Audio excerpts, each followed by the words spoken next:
के बहुत सारे कॉम्पिटिशन्स हैं मार्केट में, आपका स्कूल उनसे कैसे अलग है? अच्छा, ऐसे मेरा किसी के साथ कोई कंपटीशन नहीं रहा, मैंने सिर्फ अपने काम पर फोकस किया है।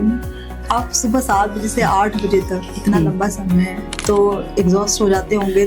थकान तो होती ही नहीं है। सारे बच्चे एकदम आते हैं और हक करते हैं, गुड मॉर्निंग मैम। तो वो जो एक वो मिलता है ना, आलिंगन जो बच्चों का मिलता है, वो सब पूरी थकान मिटा देता है। एज अ पेरेंट अगर मैं बात करूं और मुझे अपने बच्चे का एडमिशन कराना है, तो सबसे पहला जो मेरे मन में सवाल आएगा वो बच्चे की सिक्योरिटी के लिए आएगा। हम लोगों ने लाइव कैमरे रखे हुए हैं उनके लिए, 24 आवर्स वो अपने बच्चे को देख सकते हैं। आप एक्टिविटीज कराते हैं, तो आप उनको डिसाइड कैसे करते हैं कि हमें ये एक्टिविटी करानी है? और एक्टिविटीज हम लोग प्लान नहीं करते हैं, हमारे पेरेंट्स प्लान करा देते हैं हम लोगों को। आपका स्टाफ ट्रेंड है? मैं क्या बोलूँ, वो पिलर हैं। पेरेंट्स सबसे ज्यादा क्या तारीफ करते हैं आपके डे केयर की? सब चीज की तारीफ करते हैं, हर एक चीज की, मेरे स्टाफ की, मेरी टीचर्स की। सबसे छोटी उम्र का बच्चा कितना बड़ा आया है आपके पास अभी तक? अभी तक तो सबसे छोटा बच्चा जो आता है वो भी 2 महीने का बच्चा आता है, 2 मंथ का बेबी। तो आप कैसे सारा करिकुलम डिसाइड करते हैं कि क्या बच्चों को पढ़ाया जाएगा, कैसे इनके सोशल स्किल्स को डेवलप किया जाएगा? बच्चे के ऊपर तब तक हम लोग काम करते हैं जब तक वो अपनी बात पूरे तरीके से नहीं समझा पाता। मैं हमेशा पेरेंट्स को बोलती हूँ, घर जाकर आप पूछिए आज क्या किया है स्कूल के अंदर।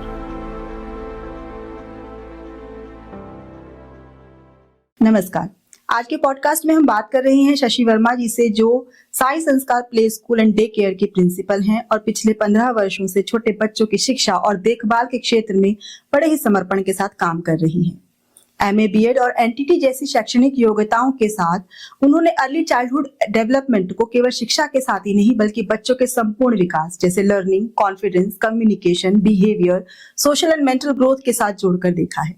तो आइए बात करते हैं शशि वर्मा जी से उनके अनुभवों के बारे में और उनसे जानते हैं कि वो किस तरह से अपने play school and day care में काम करती हैं। नमस्कार शशि वर्मा जी, आपका रचनाशाला स्टूडियो में बहुत बहुत स्वागत है। थैंक यू जी, थैंक यू। 15 सालों से आप डे केयर और प्री स्कूल चला रही हैं जी। तो क्या सपना देखा था आपने 15 साल पहले? कोई सपना नहीं था, सिर्फ गृहस्थी थी और बच्चे थे, फैमिली थी, इन-लॉज थे। हाँ, एक सपना था कि कुछ करना है, कुछ अपनी पहचान बनानी है। वो पहचान कैसे बनेगी ये भी नहीं पता था, कुछ भी नहीं था, बट दिन रात एक ही सपना देखती थी कि इतनी पढ़ी लिखी हूँ तो कुछ तो करना है। कब करना है, कैसे करना है, क्यों करना है, वो कुछ भी नहीं पता था, कोई रास्ता नहीं था मेरे पास। फिर कैसे सोचा कि डे केयर ही और प्री स्कूल ही चलाना है? इसकी भी एक स्टोरी है इसके पीछे भी, कि मैं ऐसे ही गई, कुछ सपना तो था ही दिमाग में, लेकिन आज मैं अपने सपने को पूरा करने के लिए जा रही हूँ ये नहीं पता था। किसी काम से मैं किसी के घर गई, वहां पर मैंने देखा कि 3-4 बच्चे बैठे हुए, बहुत छोटे छोटे बच्चे थे और मुझे डे केयर का मतलब नहीं पता था। मैंने उनसे ही पूछा कि ये तो थोड़ी बड़ी लग रही है एज में और इनके छोटे छोटे बच्चे, और वो भी 4-5 बच्चे। तो मैंने उन्हीं से पूछा कि भाई ये बच्चे, उन्होंने कहा ये डे केयर है। मैंने कहा डे केयर मीन्स कि डे केयर जहाँ वर्किंग पेरेंट्स अपने बच्चों को छोड़कर जाते हैं। तो मैंने कहा फिर इसको कैसे करते हैं? कह रहे जब वो फ्री हो जाते हैं अपने बच्चों को ले जाते हैं, पिक एंड ड्रॉप कर लेते हैं। मैंने कहा इसकी फीस मिलती है? कि हाँ फीस मिलती है। तो मैंने कहा ठीक है। फिर वो वहीं से मेरे दिमाग में एक क्लिक कर गया कि मुझे यही करना है। उस टाइम मुझे बहुत ईजी लगा था, तो कि मुझे यही करना है। बस मेरे को जो एक मेरा सपना था उसको एक रास्ता पता चल गया कि हाँ मेरे को अब यही करना है। तो शुरू में कोई चुनौतियां भी आई होंगी स्वाभाविक है, 15 साल पहले तो डे केयर का कंसेप्ट भी नया ही था। हाँ, डे केयर का कॉन्सेप्ट बिल्कुल नया था और बहुत सारी चुनौतियां थी, मतलब एक नहीं बहुत सारी थी। एक तो हाउसवाइफ, दूसरा रेस्पॉन्सिबिलिटीज घर की, बाहर की, इन-लॉज की। एक बहुत अच्छी बहू थी, बहुत अच्छी माँ थी, बहुत अच्छी पत्नी थी, और एक सबसे अच्छी बात जो मतलब मेरे फ्रेंड भी ही बताते हैं कि मैं एक बहुत अच्छी इंसान भी थी। लेकिन वो पहचान पूरी नहीं थी मेरी, जो मेरी खुद की एक पहचान होनी चाहिए थी वो मुझे चाहिए थी। तो मैंने हस्बैंड को बोला कि भाई मुझे स्टार्ट करना है, तो उन्होंने कहा ठीक है।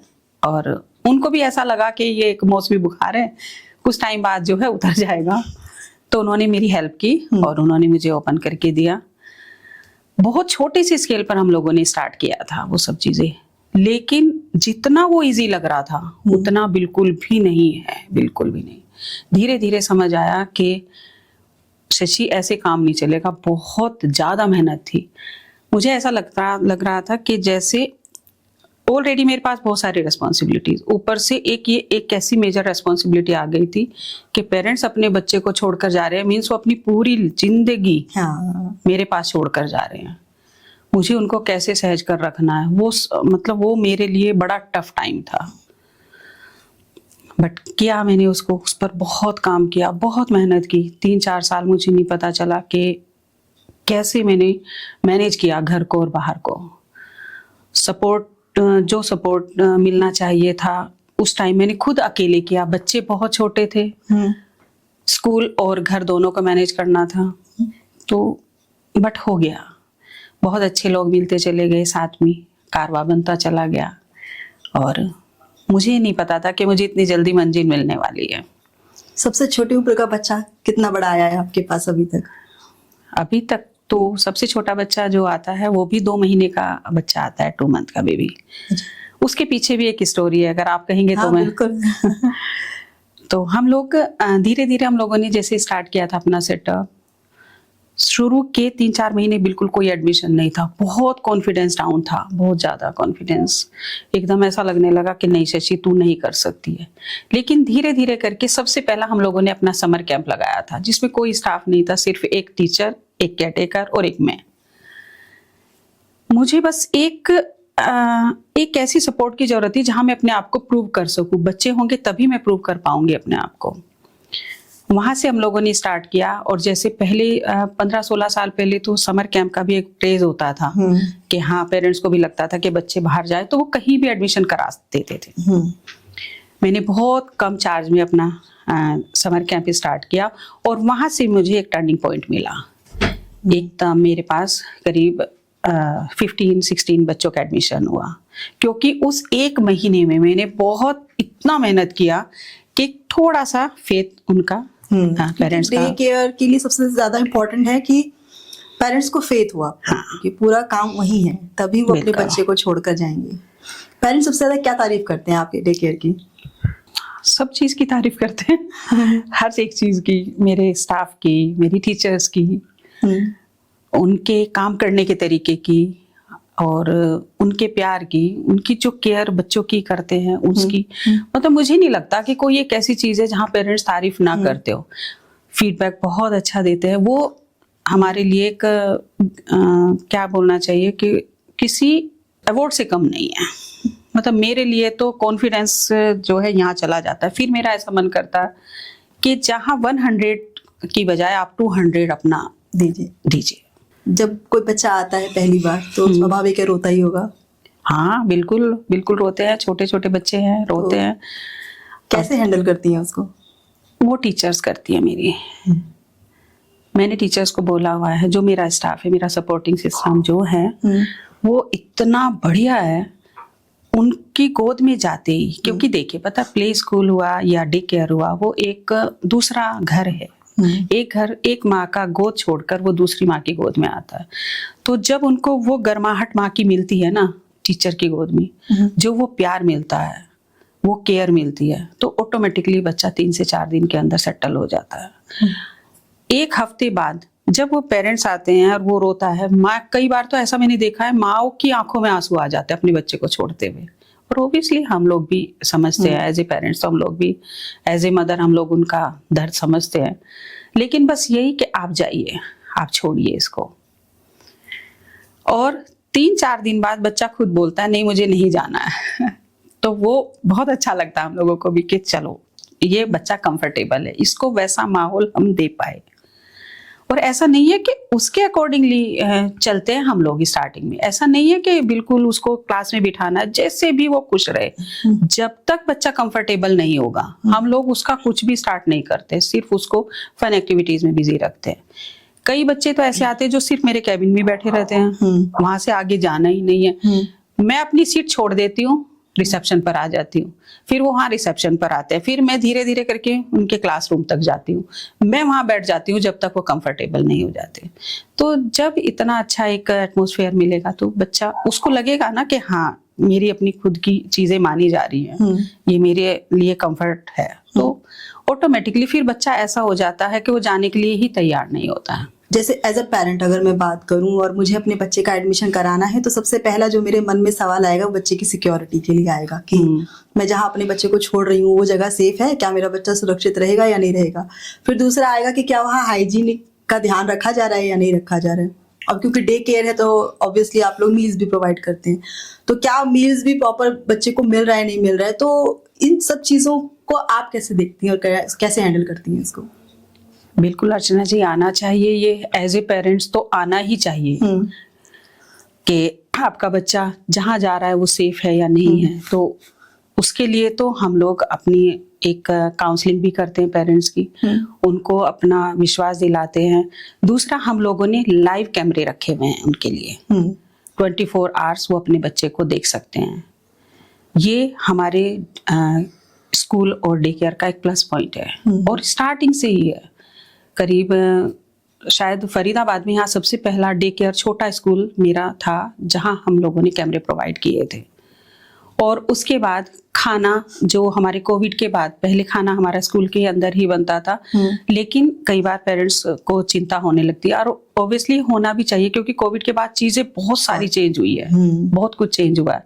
तो खाना मेरे घर से बनकर जाता है उनके लिए, तो प्रॉपर मेरे सामने बनता है, मेरे घर में बनता है, मेरे घर की ही किचन में बनता है खाना, और वो डे केयर में प्रोवाइड होता है। और जो मील का कैसे ध्यान रखते हो कि न्यूट्रिशन का कोई प्लान करते हो पहले से? हाँ, बिल्कुल पूरा प्लान करते हैं हम लोग। आपके पास हर एज ग्रुप का बच्चा होता होगा?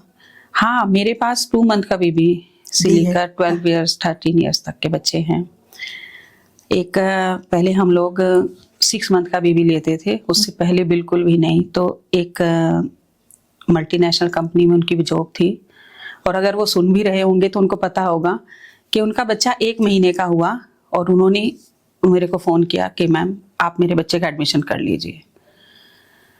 मैं खुद परेशान हो गई उनके फ़ोन से। उन्होंने 1 महीने का, सर बिल्कुल भी नहीं हो सकता है, पॉसिबल ही नहीं है, बच्चा इतना छोटा है कि पॉसिबल ही नहीं है, आप इसको 6 मंथ का कर दीजिए। कि नहीं, मेरे को अभी करवाना है। और पता नहीं क्या रीज़न रहा होगा कि उनकी वाइफ को वो छुट्टी नहीं मिल पा रही है, या एक वो बहुत अच्छी पोजीशन पर थे। मैं उनको पहले जानती भी नहीं थी। उनके कलीग का बेटा मेरे यहाँ आता था, तो शायद सुनकर उन्होंने फीडबैक लिया और उसके बाद वो मेरे पीछे पड़ गए। फिर चलो 10 दिन के बाद उन्होंने फिर मुझे बोला कि चलो अभी ये 1.25 महीने का हो गया है, अभी आप ले लीजिए। हमने कहा अभी हम लोग नहीं ले सकते। उन्होंने मेरे मुंह से ही कहलवा दिया कि एटलीस्ट चलो 2 महीने का तो कर दो। आप यकीन नहीं करेंगे मैम कि वो 5 बजे मेरे डे केयर के सामने गाड़ी में उस बच्चे को लेकर खड़े हो गए, जिस दिन वो 2 महीने का हुआ। अब वो उन्होंने मेरे को कॉल किया कि मैम मैं आपके डे केयर के सामने हूँ और ऐसे ऐसे आज जो है ये 2 महीने का हो गया है, आप आ जाइए। अब मैं परेशान, मैंने कहा अब क्या करूँ। गई, स्कूल गई। 6 o'clock मैंने अकेले ओपन किया था क्योंकि 6:30 के अराउंड जो है केयर टेकर आती है और 7 o'clock स्टाफ आ जाता है। मैं बैठी हूँ अपनी टेबल पर और मेरी गोद में ऐसे रखा और वो चले गए। मैं उनको जाते हुए देखती रही कि मतलब वो जब तक मुझे नजर आए मैं उनको देखती रही, और मैं कह रही ये क्या हो गया सडनली एकदम, मतलब 2 महीने का बच्चा मेरी गोद में है, और ये बोलकर के बाकी फॉर्मेलिटीज बाद में होती रहेंगी, बस आप इसको संभालिए। वो मेरे लिए एक बहुत ही खूबसूरत क्षण था। मैं अपने आप पर एक प्राउड फील कर रही थी कि आज पेरेंट्स मेरे ऊपर इतना फेथ करते हैं कि अपना 2 महीने का बच्चा मेरे पास छोड़कर गए हैं, बिना किसी फॉर्मेलिटीज के, बिना किसी कुछ भी, बस उन्होंने छोड़ा और वो चलते बने और मैं उन्हें पीछे तक देखती रही। उसी वक्त मैंने डिसाइड किया कि अब मैं अपना 500% दूंगी पेरेंट्स को, हर एक पेरेंट्स को, क्योंकि मुझे पता है कि वो अपनी पूरी दुनिया मेरे गोद में छोड़कर गए हैं और मेरे पास तो इतनी सारी दुनिया है। तो शायद ये फिर मेरी ये जो सिर्फ डे केयर ही नहीं रह गया, ये मेरी जिंदगी बन गया है ये, और इससे मतलब इमोशनली मैं बहुत अटैच हो गई, बहुत ज्यादा। ये मेरे बच्चे जितने भी हैं और जितने गए हैं उससे पहले और जो अभी आएंगे, वो शायद कहीं ना कहीं मेरी आत्मा में बस गए हैं वो पेरेंट्स। मुझे बहुत खुशी हुई और आपके चैनल के थ्रू मैं उन पेरेंट्स का भी धन्यवाद करती हूँ कि उन्होंने मेरी एक पहचान बनाई है और बहुत सुंदर पहचान बनाई है, ऐसी कि मैं अपने आप को अपनी पीठ थपथपा सकती हूँ।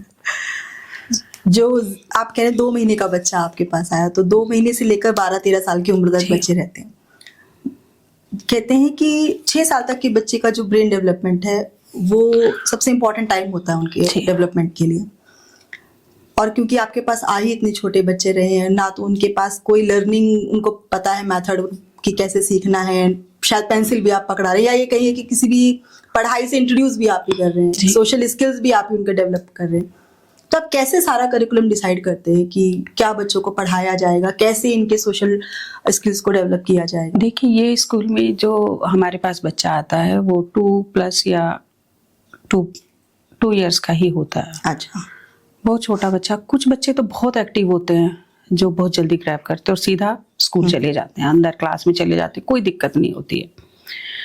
कुछ बच्चे ऐसे होते हैं जो आते हुए रोते हैं, बहुत रोते हैं, उनको कोई भी एक्टिविटी में पार्टिसिपेट नहीं करना, उनको लगता है कि हाँ मेरी बात नहीं सुनी जा रही है, या वो एक एटमॉस्फेयर घर से जो मिला होता है वो स्कूल में दिखता है कि हाँ, तो उससे हम पता चल जाता है कि इस बच्चे पर हमें कहाँ काम करना है। तो सबसे पहले हम उसका कम्युनिकेशन देखते हैं कि ये अपनी बात को अच्छे से हम लोगों को समझा पा रहा है या नहीं समझा पा रहा है। जैसे सुसु पोटी हो गया, उसका खाना हो गया, या डायपर जो है, ये पेरेंट्स के लिए एक बहुत इजी वे होता है कि डायपर पहनाया और उसके बाद फिर 3 आवर्स हो गए, उसके बाद घर गया, फिर वापस से चेंज हो गया, तो ये एक नॉर्मल चीज हो जाती है। हमारे यहाँ डायपर बिल्कुल यूज नहीं करते हैं, हम हमेशा पेरेंट्स को मना करते हैं कि डायपर हम लोग यूज नहीं करते हैं। रही उसकी कम्युनिकेशन की बात, तो हम उसी पर काम करते हैं कि ये देखिए, भूख, उसकी पोटी और उसकी प्यास, वो सबसे मेन इंपॉर्टेंट होता है हमारे लिए। बच्चे के ऊपर तब तक हम लोग काम करते हैं जब तक वो अपनी बात पूरे तरीके से नहीं समझा पाता। अपने पेरेंट्स को भी मैं हमेशा हर पेरेंट्स को बोलती हूँ, घर जाकर आप पूछिए आज क्या किया है स्कूल के अंदर। आज कोई हो सकता है स्कूल में उसको कोई दिक्कत हुई हो सकता है उसको घर में कोई प्रॉब्लम हुई हो, तो उसी के अकॉर्डिंगली और बच्चे का जो ब्रेन होता है ना, वो हम लोगों से कई गुना होता है। 5 या 6 साल की उम्र जो होती है, अगर उसमें ही हम लोगों ने उस पर काम किया ना, तो फिर आगे चलने के बाद कोई प्रॉब्लम नहीं होती है। तो उसके बाद छोटी छोटी फन एक्टिविटीज में उसको बिजी रखने के बाद उसकी ग्रोथ करते हैं, उसमें इम्प्रूवमेंट होती है, वो फिर हर एक्टिविटी में पार्टिसिपेट करता है, सोशल बनता है। सबसे अच्छी बात है कि वो कि हर एक बच्चे का के साथ शेयर करता है हर एक चीज, अपनी बातों को समझाता है, खेलता है, कूदता है, तो उस पर ही मेन काम करते हैं। आप एक्टिविटीज कराते हैं तो आप उनको डिसाइड कैसे करते हैं कि हमें ये एक्टिविटी करानी है? क्या बेस रखते हैं एक्टिविटीज को तैयार करने से पहले? क्या प्लान करते हैं कि देखिए, ये ऑब्जेक्टिव होना चाहिए? एक जो प्री स्कूल में एक एक्टिविटीज नॉर्मल हर स्कूल्स में होती है, वो तो होती ही होती है। उसके अलावा जो मुझे लगता है, या जो मेरे पेरेंट्स भी बताते हैं, मुझे फीडबैक देते हैं, या और आसपास के लोग देते हैं, कि हमारे यहाँ की एक्टिविटीज और भी ज़्यादा होती है, वो अलग होती है और कुछ। और एक्टिविटीज हम लोग प्लान नहीं करते हैं, हमारे पेरेंट्स प्लान करा देते हैं हम लोगों को। अब कैसे? जैसे वो आते हैं हमारे पास, आते ही वो अपनी बातें बताते हैं कि कल इसने बहुत परेशान किया है, बहुत ज्यादा, इसने टीवी देखते हुए खाना खाया है, और आजकल ये वैसे भी एक बड़ी प्रॉब्लम हो गई है स्क्रीन टाइम का, बच्चे मोबाइल नहीं छोड़ते, ये कॉमन शायद पेरेंट्स की कंप्लेंट रहती होगी। नहीं, इसके अलावा भी बहुत सारी रहती है। खाना नहीं खाते हैं। अच्छा। बिल्कुल भी नहीं। स्कूल में हम लोगों को कोई परेशान नहीं करता है, किसी भी तरीके की कोई परेशानी, सारे रूल्स फॉलो करते हैं, मैम की सारे इंस्ट्रक्शंस फॉलो करते हैं। पता नहीं घर पे क्या हो जाता है, इतना बच्चे माँ बाप का कहना नहीं मान रहे हैं, खाना नहीं खा रहे हैं, उसके आगे पीछे घूम रहे हैं। अब वो आकर बोलते हैं, हम लोग उनको वीडियो भेजते हैं, उनको भरोसा नहीं होता, और सच में वीडियो तो जो है, रिकॉर्डिंग तो जो है सच ही बताती है। वो कहते हैं हाँ, भेजते हैं, उसके अलावा भी वीडियोस भी भेजते हैं। हाँ, बहुत सारी वीडियोस भेजते हैं, खाने के लिए भेजते हैं। जैसे कोई पेरेंट्स बोलते हैं ये खाना नहीं खाता है, बड़े आराम से हम खाना खिलाते हैं, उनको भेजते हैं कि देखो खाना खा रहा है, आप लाइव तो देख ही रहे हैं, लेकिन देखिए बहुत परेशान करते हैं। तो ऑन द स्पॉट हम लोग डिस्कस करने के बाद नेक्स्ट डे से उस पर ही काम करते हैं, वो एक्टिविटीज हम प्लान कर लेते हैं, रोल प्ले करते हैं, सब टीचर्स मिलकर उसको के अंदर पार्टिसिपेट करती है। और एक हफ्ते तक, जब तक बच्चे के दिमाग से, हर एक बच्चे को, सिर्फ एक बच्चे की वजह से मेरे 100+ बच्चे देखते हैं उस एक्टिविटी को, जब तक बच्चे के दिमाग से नहीं निकलेगा ना, तब तक हम उसको रिवाइज करते जाएंगे उस एक्टिविटी को। हाँ, उसी एक्टिविटीज को। एक यहाँ तक कि बच्चे आने के बाद फिर बोलते हैं पेरेंट्स को, मैं जैसे मैं अपना स्टेटस भी लगाती हूँ, तो अच्छा कल किस किस ने मोबाइल देखा, मेरी मम्मी देख रही थी, मेरे पापा भी देख रहे थे, हमने तो मना किया, हमारी टीचर मना करती है मत देखो। जब तक बच्चे ये ना बोले, जैसे हम लोगों ने, हमारे यहाँ बहुत सारी एक्टिविटीज जैसे हेल्दी फूड की होती है, अनहेल्दी फूड की, तो हम लोगों ने एक एक्टिविटी किया पिज्जा को लेकर कि पिज्जा बर्गर नहीं खाना है, हेल्दी फूड खाना है, ये सब रोल प्ले किया। नेक्स्ट डे पेरेंट्स आते हैं मेरे पास और उन्होंने कहा है कि मैम एक इंसिडेंट कल का बताना है कि हम लोग जा रहे थे, हम लोगों ने पिज़्ज़ा ऑर्डर किया रेस्टोरेंट में जाने के बाद, उस बच्ची ने, जो हमारे स्कूल की बच्ची, उसने हटवाया, हटाओ इसको, अभी के अभी मेरी मैम ने मना किया है कि ये नहीं खाना है, दाल रोटी सब्जी खाओ। तो हम लोगों को इतना अच्छा लगा, खुद पेरेंट्स को बहुत अच्छा लगा कि वो खाने ना उनको खाने दिया और खुद तो खाना बहुत दूर की बात है। तो इसका मतलब फिर हमारी बातें कुछ इफेक्ट पड़ रहा है बच्चों के ऊपर, तो फिर और अच्छा लगता है कि हम और बेटर करें उनके साथ, और अच्छा करें। तो हम उनको एक बहुत, देखिए बच्चे इतने छोटे हैं कि उनको ये तो नहीं बोल सकती हूँ कि एक बहुत अच्छा इंसान, लेकिन हाँ नींव रखी जा चुकी है, एक बहुत अच्छे इंसान की नींव रखी जा चुकी है। आजकल एक और टॉपिक होता है गुड टच और बैड टच का, तो ये कंसेप्ट आपके संग भी होती होंगी प्रॉब्लम्स इस तरह की, कुछ बच्चों को कैसे इंट्रोड्यूस करती हैं? हाँ बिल्कुल, ये तो नेचुरल है। देखिए बच्चे अब्यूज भी करते हैं, माहौल के हिसाब से घर से आते हैं, और अगर घर में नहीं होता है तो आसपास गलियों में सुन लेते हैं कोई बच्चे की, क्योंकि मैंने कहा ना कि ग्रैपिंग पावर इतनी फास्ट होती है कि वो रास्ते में चलते हुए कोई बात सुन लेते हैं, उनके दिमाग में फीड हो जाती है। ऐसे ही जैसे वो कुछ देखते हैं, मेरे स्कूल में भी हुआ था कि हाल ही में हुआ है कि एक बच्चे ने किसी दूसरे बच्चे को किस किया है। अब हर एक, अच्छा हमारे यहाँ एक बहुत अच्छी बात यह है कि चलते फिरते अगर टीचर किसी काम से दूसरे क्लासरूम में जा रही, तो उनका ध्यान रहता है कि अगर बच्चा बीच में किसी रूम में बैठा हुआ है, या डे केयर के बच्चे, वो क्या कर रहे हैं, खेल रहे हैं, कौन सी कोई रफ लैंग्वेज तो यूज नहीं कर रहे, या वो कौन सा गेम खेल रहे हैं, तो हमेशा हर वक्त आंख और कान खुले रखती हैं वो जाते हुए, बेशक किसी और काम से जाए लेकिन ध्यान पूरा रखते हैं। तो इमीडिएटली वो टीचर मेरे पास लेकर आई कि मैम ऐसे ऐसे बात है। तो फिर मैंने कहा बेटा ये आपने कहाँ देखा है? पहले बच्चे को बिल्कुल कंफर्टेबली, बच्चे इतने कंफर्टेबल रहते हैं हमारे साथ कि वो हर एक चीज बताते हैं, आज घर में ये हुआ। तो उन्होंने कहा कि मेरे पापा मेरी मम्मी को किस करते हैं। इमीडिएटली उनको कॉल किया, उनको बुलाया, वो मेरे सामने बैठे हुए थे, और मैंने उनको समझाया कि हम लोगों को लगता है ये नॉर्मल है, लेकिन ये नॉर्मल भी, और दूसरा हम लोगों को लगता है बच्चा है, ये ध्यान नहीं देगा किसी बात का। मैं हर एक पेरेंट्स को ये बोलती हूँ कि ये जो बच्चों की ये जो एज होती है ना, 5 साल से नीचे की, इतने क्वेश्चन वो पूछते हैं, इतने क्वेश्चन पूछते हैं। कई बार मम्मियाँ बोल देती है चल तेरा यही काम है, जब देखो क्वेश्चन नहीं पूछता रहता। क्यूरियोसिटी होती है इस एज में, बहुत ज्यादा होती है, और आपको सही आंसर भी करना है और सही आंसर करना है। हाँ, अगर उनको लॉजिकल आंसर मिलेगा तो उनकी क्यूरियोसिटी सॉल्व हो जाएगी। अगर जवाब नहीं देने से तो वो कहीं और ढूंढेंगे। बिल्कुल ठीक बात। तो इस तरीके की भी काउंसलिंग हो जाती है पेरेंट्स की। तो अब जो वर्किंग पेरेंट्स हैं, जैसे आपने कहा आप लाइव उनको कैमरास आपने प्रोवाइड किए हुए हैं, आप वीडियोस भी भेजते हैं। अब क्योंकि आपके स्कूल का टाइम सुबह 7 बजे से आप रात 8 बजे तक बता रहे हैं, तो कई बार ऐसा भी होता होगा कि पेरेंट्स लेट हो गए आने के लिए। हाँ, बहुत बार होता कोई इमरजेंसी आ गई। हाँ बिल्कुल, तो फिर उसको कैसे आप हैंडल करते हैं? ये तो मैं पेरेंट्स को बोलती हूँ कि अगर 8 बजे का टाइम है, इन केस कभी बहुत रेयर केस ऐसा होता है कि बहुत लेट हो जाते हैं। एक बच्चे के साथ तो कई बार ऐसा हुआ है कि वो 11 बजे आए हैं रात को। तो उस केस में हम लोग ये करते हैं कि जितना मैक्सिमम टाइम हमारे टीचर्स और केयर टेकर रुक सकते हैं अपने कंफर्ट के हिसाब से, तो 8-8:30। अगर उसके बाद भी लेट होता है तो मैं जाती हूँ, या बच्चे मेरे घर आते हैं, क्योंकि मेरा घर पास में ही है। तो उनको अकेला नहीं छोड़ सकते हैं बिल्कुल भी। फिर घर आने के बाद कोई टेंशन नहीं रहती है। फिर घर आने के बाद वो 11 बजे आए, 12 बजे आए, 10 बजे आए, कोई उनको टेंशन नहीं रहती है। तो प्रोफेशनलिज्म जैसी नहीं है, आप बिल्कुल अपने फैमिली की तरह बच्चों को संभालती हैं कि है ही, वो मेरी फैमिली का ही हिस्सा हुए ना मैं। वो तो फिर वो पेरेंट्स भी और वो भी बच्चे भी।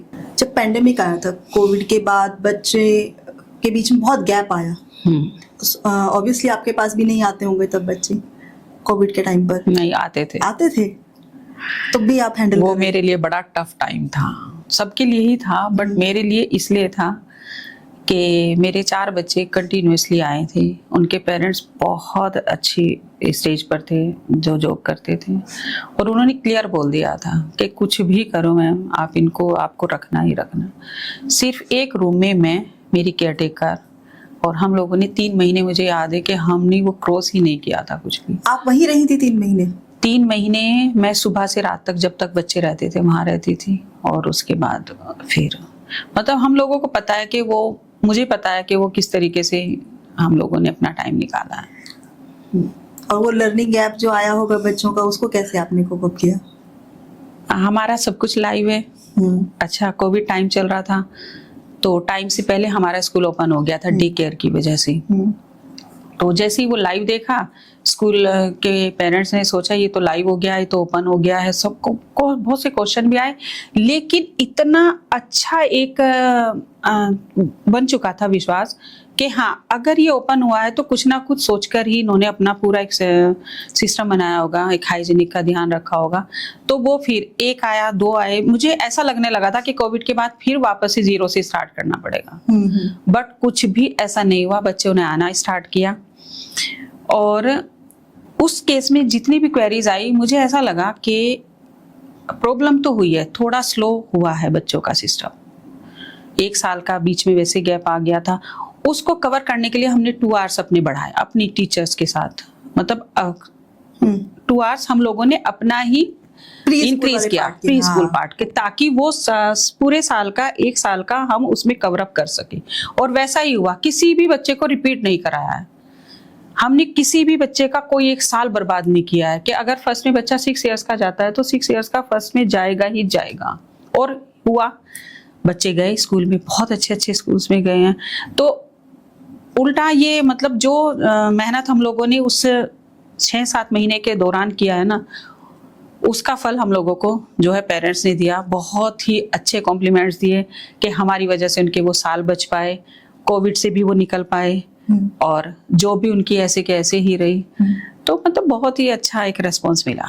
आपने भी बताया कि उनका एडमिशन में भी आसानी रही, उनके साल खराब नहीं हुआ। तो आप अपने स्कूल के बच्चों को कैसे प्रिपेयर करती हैं कि जब ये आगे स्कूल में एडमिशन के लिए जाएं तो इन्हें कोई परेशानी नहीं हो? क्योंकि एक इंटरव्यू होता है, अच्छा खासा टेस्ट होता है, तो वो बच्चों को पास कराना एक अपने आप में पेरेंट्स की चिंता होती है। तो उसको आपने कैसे करते हैं आप लोग? सबसे पहले तो ये पेरेंट्स को मैं बोलती हूँ कि आप कहीं भी कराएं, स्कूल का सिलेबस, स्कूल का एक्टिविटीज सारी इस तरीके से हैं कि बच्चा कहीं भी जाए, किसी भी स्कूल में जाए, चाहे वो डीपीएस है, मॉडर्न डीपीएस है, रावली है, कोई भी स्कूल है, टाइन है, सैफरन पब्लिक है, डीएवी है, कोई भी स्कूल, कितने भी बड़े स्कूल्स में जाए, इंटरव्यू क्रैक करेगा ही करेगा। उसकी आपको बिल्कुल भी टेंशन लेने की जरूरत नहीं।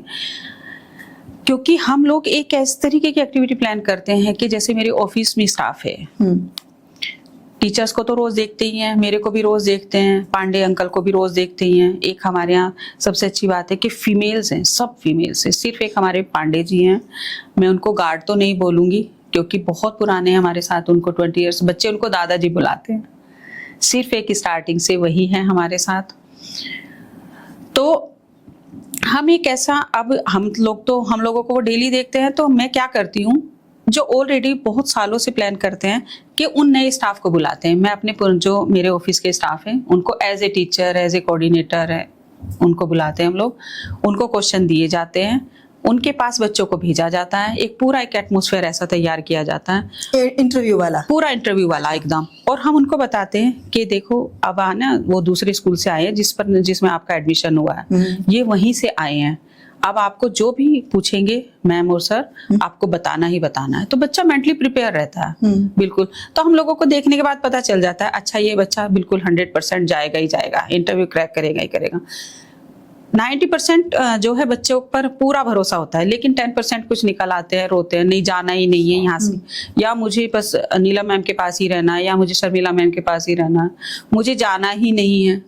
और वो होता भी है। पेरेंट्स लेकर चले जाएंगे दूसरे स्कूल में, उसके बाद वो वहां पर कुछ भी नहीं बोलता है, गुस्से में भी नहीं बोलता है। यूकेजी के बच्चे तो बड़े हो जाते हैं, थोड़ा समझदार हो जाते हैं, लेकिन जाना नहीं चाहते। बिल्कुल इतनी अच्छी बॉन्डिंग है बच्चों की और टीचर्स की कि जाना ही नहीं है उनको छोड़ने के बाद। फिर वो नेक्स्ट डे आते हैं कि मैम देखो इसने कुछ भी नहीं बोला है, कुछ भी नहीं किया, अब इसका एडमिशन तो कराना ही है। तो उसमें भी हम लोग ही बोलते हैं आप बिल्कुल टेंशन मत लो, हमारी जिम्मेदारी है इसका एडमिशन कराने का। मैं जाऊं, शर्मिला मैम जाए, कोई भी जाए, जिसके साथ भी ये कंफर्टेबल है वो जाएंगे स्कूल में, इसका इंटरव्यू करा के आएंगे, आप घर पे बैठो। तो ये उनका एक कंफर्ट जोन में आ जाते हैं पेरेंट्स की, ठीक है, क्रैक कर लेते हैं। हाँ बिल्कुल 100% करते। टीचर जाती है मेरी बीच में अपनी क्लास छोड़कर वो जाती है हाँ, कोई बच्चा अगर नहीं करता तो, क्योंकि ये जिम्मेदारी हम लोगों ने ली हो, ये किसी भी स्कूल में नहीं है कि कोई टीचर जाएगी। और तो ये भी हमारा कोई प्लस पॉइंट है। अब हम तो अपना पढ़ा रहे हैं, अब एडमिशन का तो प्रोसेस पेरेंट्स की रिस्पॉन्सिबिलिटी है। नहीं, बट हमारी टीचर्स तभी तो आज भी 10, 12, 15 सालों के बाद भी वो वाले बच्चे जो बिल्कुल स्टार्टिंग में मेरे पास थे, आज भी वो मेरे टच में है। कोई ऐसा बच्चा है जो बहुत पहले आया और अभी तक आपके पास हाँ है। कितने बड़े होंगे वो, कब आए थे? वो बच्चे आए थे 6 महीने के और आज 5th 6th में। अच्छा, रेगुलर आपके साथ हैं वो? डे केयर में है।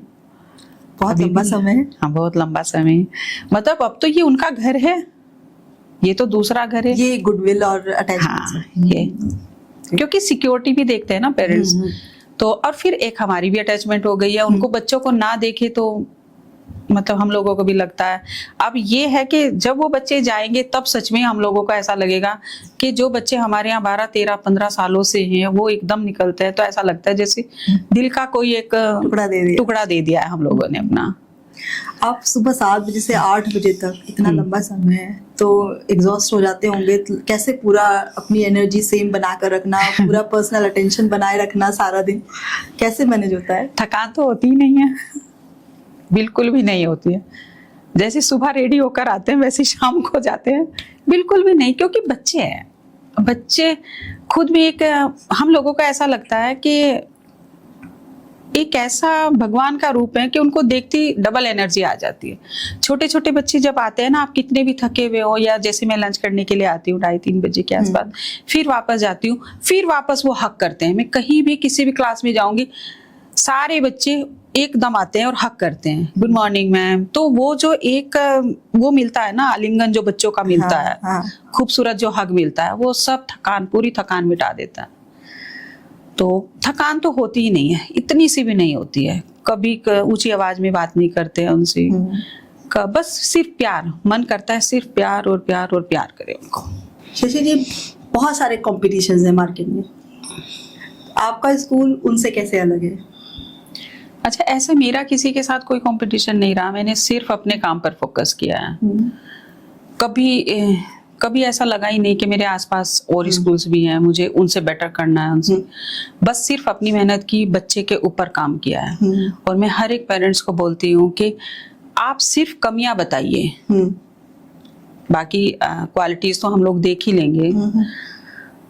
तो मैं यही कहना चाहूंगी कि पेरेंट्स को कि जिनका बच्चा बोलता नहीं है या बिल्कुल ही नहीं बोलता है, देखिए उसकी तो कोई गारंटी नहीं है, बट मैं उसका भी लेती हूँ कि उसको कितना टाइम लगेगा हमारे यहाँ बोलने के लिए। लेकिन अगर एक वर्ड भी बोलता है तो ये मेरी गारंटी है, 100% गारंटी है कि आपका बच्चा बोलेगा ही और 100% बोलेगा।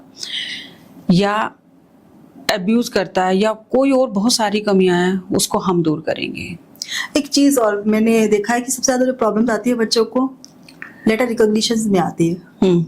रीडिंग के टाइम पर वो बी को डी और डी को बी पकड़, तो इस तरह की चीजों को आप कैसे हैंडल करते हैं?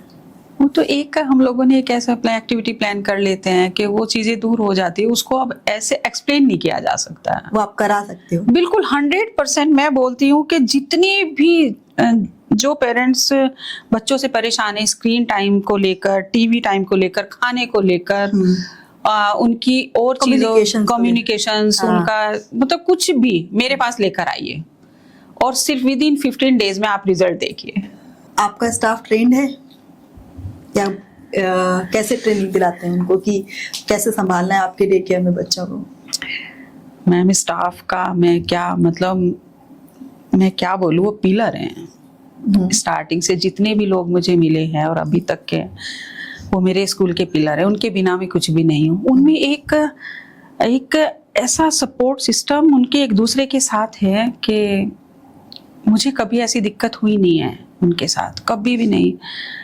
बच्चों को प्यार, मतलब अभी तो देखिए लाइव कैमरा भी है, सब कुछ है, मैं हमेशा उनको नहीं देख सकती हूँ, लेकिन कभी भी उनकी कोई इस छोटी सी कंप्लेन भी नहीं आई। मैं बच्चों से अकेले में पूछती भी हूँ बुलाकर, जो बच्चे समझदार, बेटा मैम ने आपसे कुछ डांटा, आपको अच्छे से खिला? बच्चे हमेशा बोलते हैं नहीं मैम बहुत प्यार करती है।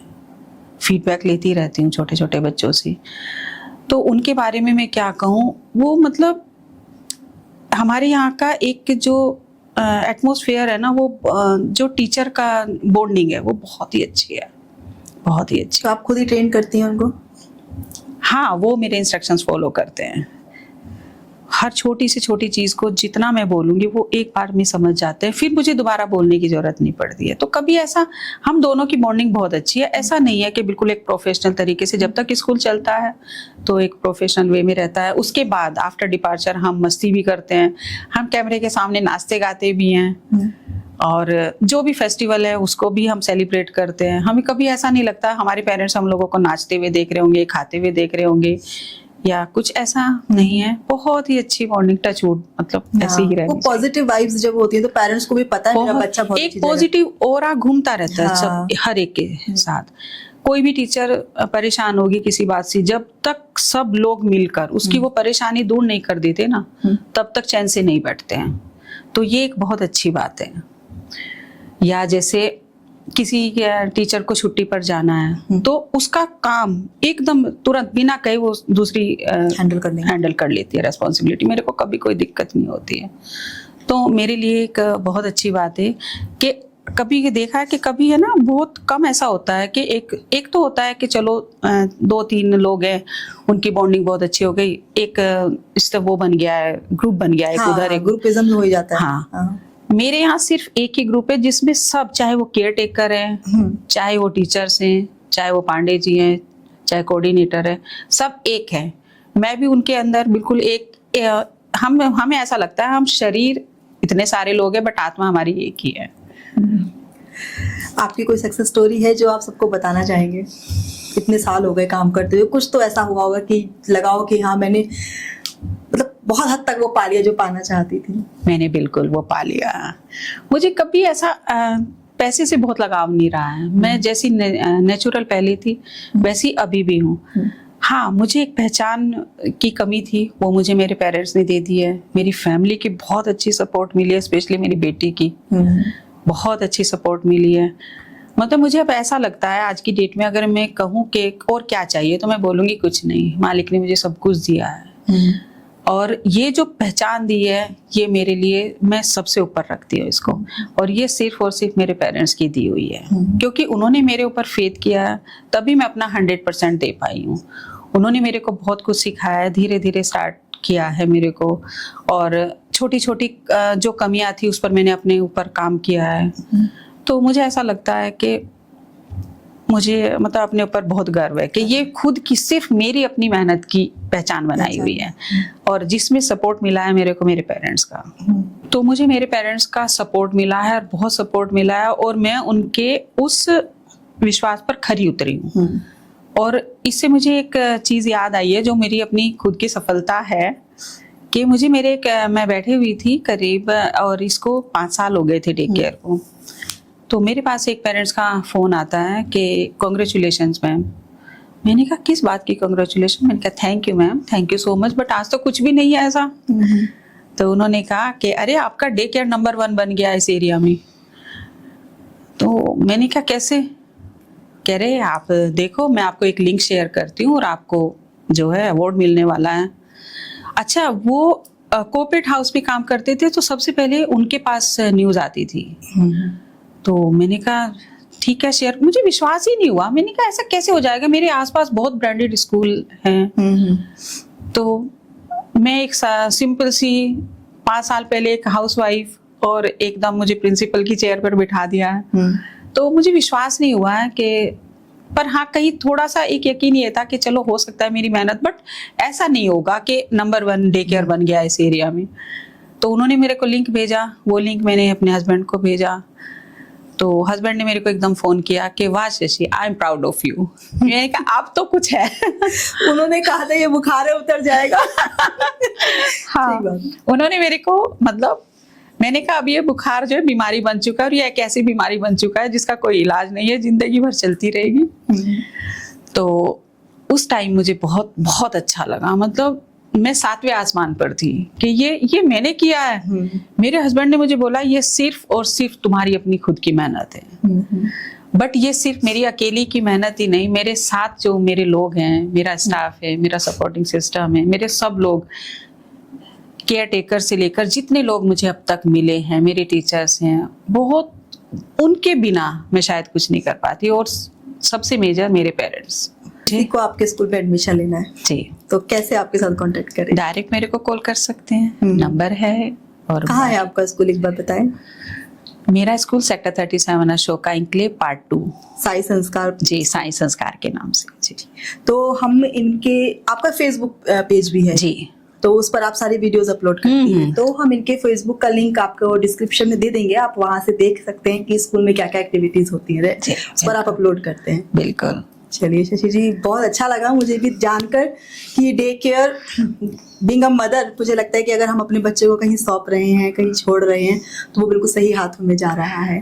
तो बहुत अच्छा लगा आपसे बात करके, और मुझे पूरी आशा है कि जो पेरेंट्स इसको देखेंगे वो बिना किसी चिंता के निश्चिंत होकर अपना बच्चा छोड़ सकते हैं और निश्चिंत होकर अपने काम पर जा सकते हैं। बिल्कुल। आप माओ का बहुत बड़ा सहारा हो। Thank you so much, thank you so much, thank you.